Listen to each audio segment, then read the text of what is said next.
بسم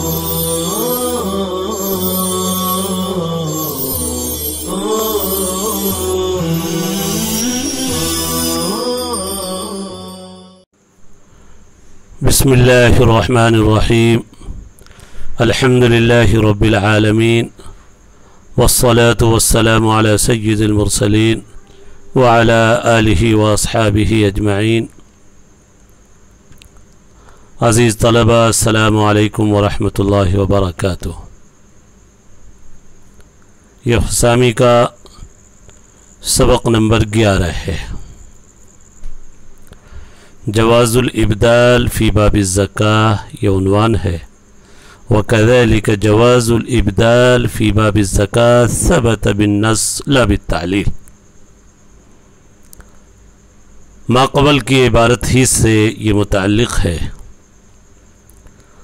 آپ کو یاد ہوگا کہ قیاس کے صحیح ہونے کی جو چوتھی شرط بیان کی گئی تھی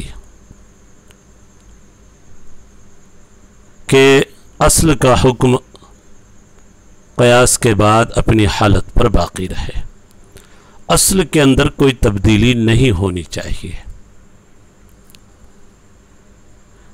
لا تبیع الطعام بالطعام الا سواء بسواء کو لے کر اعتراض ہوا تھا شوافی کی جانب سے کہ آپ تو کہتے اصل کا حکم بدلنا نہیں چاہیے، حالانکہ آپ نے خود اس حدیث کو بدل دیا ہے قیاس کے ذریعے، اور یہ کہہ دیا ہے کہ یہ حدیث کثیر غلے کے ساتھ خاص ہے، قلیل میں ربا نہیں۔ اس کا جواب دیا جا چکا ہے کہ ہم نے یہ تبدیلی خود دلالت النص سے کی ہے، سواء بسوائن کا لفظ دلالت کر رہا ہے، یا فی حال من الاحوال کا لفظ دلالت کر رہا ہے کہ یہ حدیث کثیر کے ساتھ خاص ہے۔ قیاس کے ذریعے تبدیلی نہیں ہوگی، لیکن دلالت النص کے ذریعے، اقتضاء النص کے ذریعے تبدیلی کی اجازت ہے۔ اسی طرح کا یہ مسئلہ بھی ہے آج کا جو سبق ہوگا، غور سے سنیں۔ ایک حدیث ہے اللہ کے نبی صلی اللہ علیہ وسلم کی، فی خمس من الابل شاتن، کہ 5 اونٹوں میں ایک بکری واجب ہے زکوٰۃ کے طور پر۔ یہ حدیث ہے کہ جس شخص کے پاس 5 اونٹ ہو، پہلے زمانے میں اونٹوں کے پالنے کا خوب رواج تھا، جانوروں کے پالنے کا خوب رواج تھا۔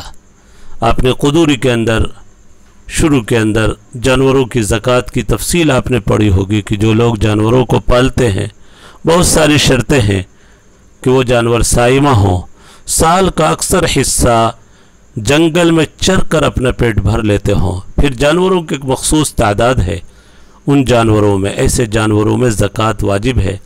آج کل ایسے جانور کم ہوتے ہیں، اکثر تو اتنی تعداد نہیں ہوتی ہے تو سائمہ نہیں ہو پاتے، بلکہ اکثر سال چارہ خرید کر دینا پڑتا ہے۔ بہرحال ان جانوروں کی تفصیل، زکوٰۃ کی تفصیل آپ حضرات علماء کرام سے پوچھ سکتے ہیں۔ یہاں پر اصل مسئلہ یہ بتانا ہے کہ اللہ کے نبی صلی اللہ علیہ وسلم نے فرمایا 5 اونٹوں میں ایک بکری ہے۔ اب احناف نے یہ کیا فرمایا کہ اللہ کے نبی صلی اللہ علیہ وسلم نے تو شاتن فرمایا ہے، ایک بکری، لیکن اگر کوئی بکری نہ دے کر بکری کے برابر قیمت دینا چاہے تو احناف کے نزدیک جائز ہے کہ بکری نہ دے کر اس اوسط درجے کی بکری کی جو قیمت ہوتی ہے قیمت زکوٰۃ میں دے دے۔ یہ جو احناف نے کہا کہ قیمت دینے کی اجازت ہے، اسی پر حضرات شوافی نے فرمایا، آپ نے تو فرمایا کہ اصل کے اندر کوئی تبدیلی نہیں ہونی چاہیے قیاس کے ذریعے، آپ خود تبدیلی کرتے ہیں۔ جب اللہ کے نبی صلی اللہ علیہ وسلم نے شاتن ارشاد فرما دیا تو بکری ہی واجب ہونی چاہیے، بکری کی جگہ پر آپ نے قیمت کیسے واجب کر دی؟ آپ کیسے تبدیلی کر رہے ہیں؟ خود شرط بیان کرتے ہیں اور شرط کی خلاف ورزی بھی خود کرتے ہیں۔ حضرت مصنف رحمۃ اللہ علیہ نے اس کا جواب دیا ہے کہ یہاں پر بھی ہم نے تبدیلی، جیسے لا تبیع الطعام بالطعام میں جواب آیا تھا، ہم نے قیاس سے تبدیلی نہیں کی بلکہ نص کے ذریعے تبدیلی کی یا دلالت النص سے تبدیلی کی۔ حضرت مصنف رحمۃ اللہ علیہ فرما رہے یہ تبدیلی بھی ہم نے نص سے کی ہے یا دلالت النص سے کی ہے۔ کیسے دلالت النص سے کی ہے؟ غور سے وجہ سنیے۔ فرما رہے ہیں دیکھیے یہ زکوٰۃ جو واجب ہے مالداروں پر فقراء کے لیے ہے، فقراء کی ضرورت پوری ہو، چونکہ اللہ تعالیٰ نے ہر ایک کی ضرورت پوری کرنے کی ذمہ داری لے لی ہے۔ وہ آیت آپ کو یاد ہوگی، وَمَا مِن دَابَّةٍ فِي الْأَرْضِ إِلَّا عَلَى اللَّهِ رِزْقُهَا، ہر جاندار کا رزق اللہ کے ذمے ہے، اللہ نے رزق پہنچانے کا وعدہ کر لیا ہے، تو صدقات، زکوٰۃ، خیرات کے ذریعے بھی فقراء کی ضرورت پوری کرنے کا وعدہ کر لیا ہے۔ اور جان لے کہ رزق میں صرف کھانا نہیں آتا بلکہ ضرورت کی ساری چیزیں آتی ہے، کھانا، علاج، دوا، کپڑے وغیرہ، انسان کی ضرورت کی جو ساری چیزیں ہیں، یہ ساری چیزیں جب رزق میں شامل ہے اور جس کی ذمہ داری اللہ تعالیٰ نے لے لی ہے۔ اب آپ بتائیے اس نص کو جب ہم ملا دیتے ہیں اس حدیث کے ساتھ تو خود یہ مسئلہ حل ہو جاتا ہے کہ بکری کی جگہ پر قیمت جائز ہونا چاہیے، چونکہ بکری سے صرف کھانے کی ضرورت پوری ہوگی، اور جب اس کی قیمت دی جائے تو قیمت سے ہر طرح کی ضرورت فقیر کی پوری ہو سکتی ہے۔ تو وَمَا مِن دَابَّةٍ فِي الْأَرْضِ إِلَّا عَلَى اللَّهِ رِزْقُهَا، اس نص سے ہم نے تبدیلی کی ہے، قیاس سے ہم نے تبدیلی نہیں کی ہے کہ یہ زکوٰۃ جو لی جا رہی ہے گرچہ لے رہے ہیں اللہ، لیکن اللہ غنی ہے، اللہ کو ضرورت نہیں ہے، اللہ فقراء کی طرف لوٹا دیتے ہیں، اور اللہ کے ذمے جو رزق پہنچانا تھا، رزق کی ذمہ داری تھی، ہر طرح کی ضرورت پوری کرنے کی ذمہ داری تھی، اللہ نے ان زکوٰۃ کے ذریعے، صدقات کے ذریعے فقراء کی حاجت روائی فرمائی۔ یہ بات پوری ہو گئی۔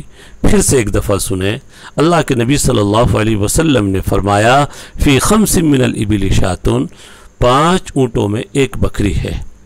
احناف نے کہا بکری کی جگہ پر قیمت دینا بھی جائز ہے، تو شوافی حضرات نے اعتراض کر دیا کہ جب 5 آپ خود اصل کے اندر تبدیلی کرتے ہیں، حالانکہ قیاس کے صحیح ہونے کی شرط یہ کہ اصل کا حکم نہ بدلے، ہم جواب دیں گے کہ یہ تبدیلی ہم نے تعلیل اور قیاس کے ذریعے نہیں کی، بلکہ یہ تبدیلی ہم نص کے ذریعے کر رہے ہیں، اور وہ نص ہے وَمَا مِن دَابَّةٍ فِي الْأَرْضِ إِلَّا عَلَى اللَّهِ رِزْقُهَا، چونکہ اللہ نے فقراء کی ہر طرح کی ضرورت پوری کرنے کی ذمہ داری لے لی ہے، ہر جاندار کی ضرورت پوری کرنے کی ذمہ داری لی ہے، اور بکری سے صرف کھانے کی ضرورت پوری ہوگی، اور قیمت دے دی جائے تو اس سے ہر طرح کی ضرورت پوری ہوگی۔ رزق میں انسان کی ہر طرح کی ضرورت شامل ہے۔ معلوم ہوا کہ یہ تبدیلی بھی جو ہم نے کی ہے بالنص یا بدلالت النص یا باقتضاء النص کی ہے، لا بالتعلیل، تعلیل اور قیاس کے ذریعے ہم نے نہیں کی ہے۔ وَكَذَلِكَ جَوَازُ الْإِبْدَالِ فِي بَابِ الزَّكَاةِ ثَبَتَ بِالنَّصِّ، اسی طرح ابدال کا جواز، ابدال سے مراد وہی یعنی بکری کی جگہ پر اس کی قیمت، ابدال کا جواز زکوٰۃ کے باب میں نص سے ثابت ہے، لا بالتعلیل، تعلیل کے ذریعے نہیں، نص سے ثابت ہے، نص سے وہی نص مراد ہے وَمَا مِن دَابَّةٍ فِي الْأَرْضِ إِلَّا عَلَى اللَّهِ رِزْقُهَا۔ اب آگے کی عبارت دیکھیے کہ لِأَنَّ الْأَمْرَ بِإِنْجَازِ مَا وَعَدَ لِلْفُقَرَاءِ رِزْقًا لَهُم مِّمَّا أَوْجَبَ لِنَفْسِهِ عَلَى الْأَغْنِيَاءِ مِن مَّالٍ مُّسَمًّى لَا يَحْتَمِلُهُ مَعَ اخْتِلَافِ الْمَوَاعِيدِ يَتَضَمَّنُ الْإِذْنَ بِالْإِسْتِبْدَالِ۔ انجاز کے معنی ہے پورا کرنا، اوجب کے معنی ہے واجب کرنا، اغنیاء مالدار لوگ، مال مسمى متعینہ مال بکری مراد ہے، لا يحتملہ مع اختلاف المواعید، وعدے کے مختلف مواعید، وعدے سے مراد وعدے جو اللہ نے کیے ہیں، کھانے کا وعدہ، لباس کا وعدہ، علاج معالجے کا، جو مختلف وعدے ہیں اللہ کے کہ ہر طرح کی ضرورت پوری کریں گے، یتضمنو کے معنی شامل ہونا، لأن الامر، یہ لأن کا اسم الامر بانجاز ما وعد الفقراء، اور یتضمن الاذن بالاستدلال، یہ ان کی خبر ہے، یہ ان کی خبر بہت دور آ رہی ہے، ترجمہ ذرا غور سے سنیں گے، اس لیے کہ اس چیز کے پورا کرنے کا حکم دینا، انجاز مانے پورا کرنا، نیچے دیکھیں ایفا کا لفظ لکھا ہے، اس چیز کے پورا کرنے کا حکم دینا جو اللہ نے فقراء کے لیے وعدہ کیا ہے، ان کے لیے بطور رزق کے، یہ مما ان چیزوں میں سے ہے جو اللہ تبارک و تعالی نے اپنے لیے واجب کیا مالداروں کے اوپر متعینہ مال میں سے، لا يحتملہ، یہ متعینہ مال فقیروں کے وعدے کے پورا کرنے کا احتمال نہیں رکھتا۔ کیوں؟ مع اختلاف المواعید، وعدے کے مختلف ہونے کی وجہ سے۔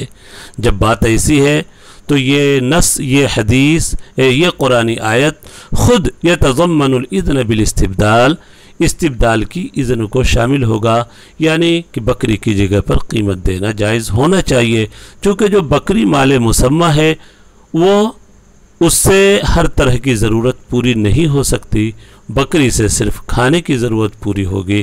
حالانکہ اللہ نے فقراء کے لیے جو وعدہ کیا ہے وہ رزق کا، اور رزق میں انسان کی، جانور کی ہر طرح کی ضرورت شامل ہے۔ بِإِنْجَازِ مَا وَعَدَ لِلْفُقَرَاءِ سے پھر سے ترجمہ سنیے، اس لیے کہ اس چیز کے پورا کرنے کا حکم دینا جو فقراء کے لیے اللہ نے وعدہ کیا ہے، ان کے لیے بطور رزق کے، مما، ان چیزوں میں سے جو اللہ نے اپنے لیے مالداروں پر واجب کیا، متعینہ مال میں سے، لا يحتملو، یہ متعینہ مال اس ضرورت کے پورا کرنے کا احتمال نہیں رکھتا، مع اختلاف المواعید، وعدوں کے مختلف ہونے کی وجہ سے، تو یہ نص ہی، یہ اس چیز کا پورا کرنا ہی استبدال کی اذن کو شامل ہوگا۔ آپ ترجمہ بھی سمجھ گئے ہوں گے۔ لأن الامر رزقا لهم، یہ تمیز کی بنا پر منصوب ہے۔ من مال یہ جو بیچ میں ایک اور عبارت آئی، لنفسہ، اللہ نے زکوٰۃ کو اپنے لیے واجب کیا، اس کا بھی ذرا مطلب سمجھ لیں۔ اولاً صدقہ اور زکوٰۃ اللہ کے پاس پہنچتا ہے، حدیث بھی ہے، الصدقۃ تقع اولاً فی کف الرحمن، اللہ کی ہتھیلی میں سب سے پہلے صدقہ پہنچتا ہے۔ اس لیے حضرت عائشہ رضی اللہ تعالیٰ عنہ ایک مرتبہ دینار دھو رہی تھی، اللہ کے نبی صلی اللہ علیہ وسلم پہنچ گئے، پوچھا کیا کر رہے ہو؟ کہا دینار صاف کر رہی ہو، دھو رہی ہو۔ کیوں؟ کہا صدقہ کرنا ہے۔ کہا اچھا، اس کو دھو کر صاف ستھرا کر کے؟ کہا ہاں، چونکہ آپ نے ہی فرمایا ہے صدقہ پہلے رحمان کی ہتھیلی میں پہنچتا ہے، تو اللہ کو ہم گندے دینار کیسے دیں؟ صاف کر کے اللہ کے ہتھیلی میں پیش کرو گی۔ صدقہ اچھے ہی مال کا ہونا چاہیے، ایسا نہ ہو پھٹی ہوئی نوٹ غریب کے نام ہو، سب سے خراب پیسے غریب کے نام، سب سے خراب کھانا غریب کے نام، مری ہوئی بکری اللہ کے نام، ہرگز ایسا نہ ہو۔ جب صدقہ اللہ کے ہاتھ ہتھیلی میں پہلے پہنچتا ہے تو اچھی چیز اللہ کے حضور پیش کرنا ہے۔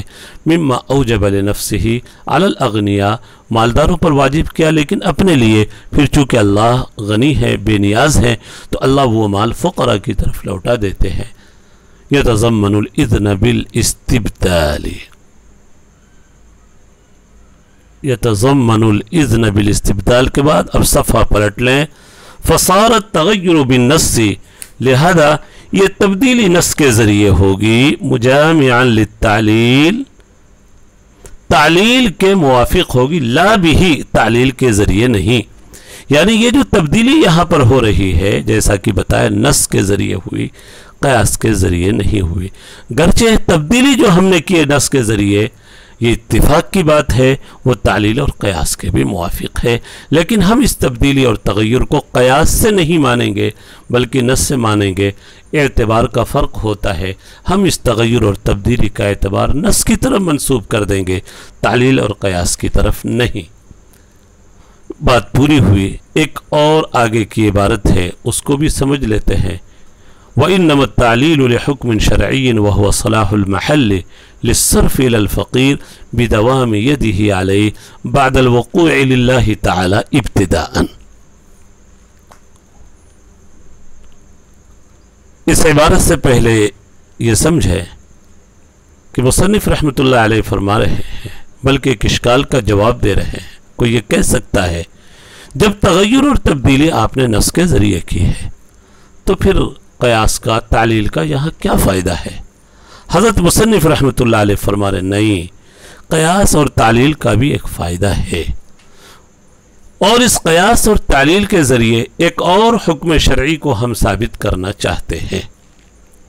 وہ کیا کہ دیکھیے، شریعت نے ضرور اجازت دی ہے کہ بکری کی جگہ پر قیمت دے سکتے ہیں، لیکن قیمت دینے جائیں تو قیمت میں ایسی چیز دیں جس کا جو محل والی ہو، اور فقیر کا اس کے اوپر قبضہ ہو سکے، تاکہ فقیر اپنی ضرورت میں اس کو لا سکے۔ صلاح المحل للصرف الى الفقیر، قیاس ہم نے کیا۔ قیاس کا فائدہ یہ ہوگا کہ ہم بکری کی جگہ پر اس کی قیمت دینے کو جائز قرار دیتے ہیں، لیکن قیمت میں کیسی چیز دی جائے؟ جو اعیان کے قبیل سے ہو، جوہر کے قبیل سے ہو، جس پر فقیر کا قبضہ ہو سکے۔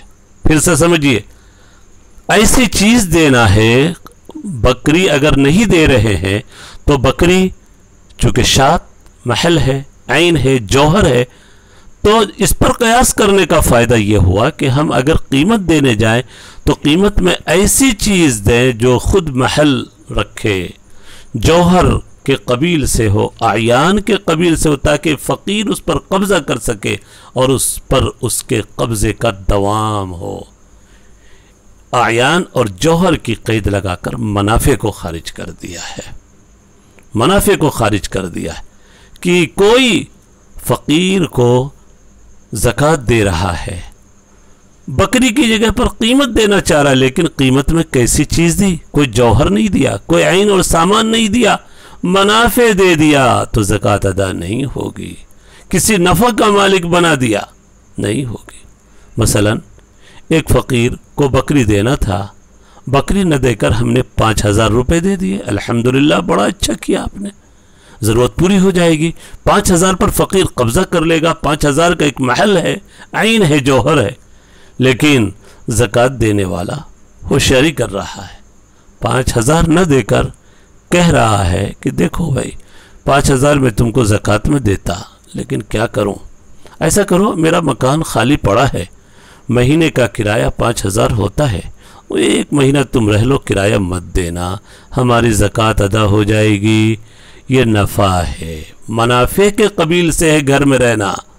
یہ 5,000 گھر میں رہ کر وہ چکانا چاہ رہا ہے زکوٰۃ کے طور پر، اب زکوٰۃ ادا نہیں ہوگی۔ کیوں؟ یہ گھر میں رہنا منافع کے قبیل سے ہے اور منافع سے زکوٰۃ ادا نہیں ہوگی۔ منافع کا مالک بنائے، قیمت کا مالک بنائے جو اعیان اور جوہر کے قبیل سے ہو، منافع کی تملیک نہ ہو۔